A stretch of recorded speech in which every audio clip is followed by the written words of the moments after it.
சரிம்மா. Solar safety alarm. சரி. இது வந்து இப்போ ஜப்பான் டிபெட் இந்த மாதிரி நிறைய கண்ட்ரியில் நிறைய எர்த்குவேக்ஸ் லேண்ட் ஸ்லைட்ஸ் அதெல்லாம் நிறையா வருது. கேரளாவில் கூட வயநாட்டில் இப்போ ரீசெண்டாக லேண்ட் ஸ்லைட்ஸ். ஆமாம்.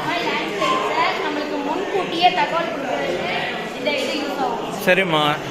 சார் இப்போ இந்த பெரிய பெரிய பில்டிங்ஸ்க்கெலாம் உள்ளுக்குள்ளே வந்து அந்த ஸ்பீக்கர் இருக்குல்ல சார், இந்த ஸ்பீக்கர் மாதிரியே கொஞ்சம் பெருசாக டெவலப் பண்ணி உள்ளே வச்சு பல்ப் இருக்குல்ல சார், பல்பெல்லாம் ஒவ்வொரு ஃப்ளோர்லேயும் வச்சு அந்த ஃப்ளோரில் ஒர்க் பண்ணிட்டு இருக்கவங்க எல்லாத்துக்குமே தெரிகிற மாதிரி ஒரு சென்சார் நார்மலாக பெரிய பில்டிங்ஸில் ஃபயர் வந்தால் ஃபயர் அலாம் அடிக்கிற மாதிரி இருக்கும் சார். இது எப்படி ஒர்க் ஆகும் சார்? இப்போ சார் இந்த காப்பர் ஒயர் இருக்கு சார், இந்த காப்பர் ஒயர் வந்து சென்டரில் இருக்கும்போது வந்து சார் சவுண்ட் கேட்குது சார். இப்போ எப்படி இந்த மாதிரி ஆட்டுறோமோ இந்த மெட்டலில் டச் அப்போ எர்த்குவேக்காக காட்டுறதா அது? Natural disaster. சரி. இப்போ காற்று ஃபோர்ஸாக அடிக்குது அப்படின்னா காற்று ஃபோர்ஸாக இருக்க பிடிக்கும் போது சைக்கிள் மாதிரி பெரிய ஃபோர்ஸாக இருக்குங்களா சார், அந்த மாதிரி.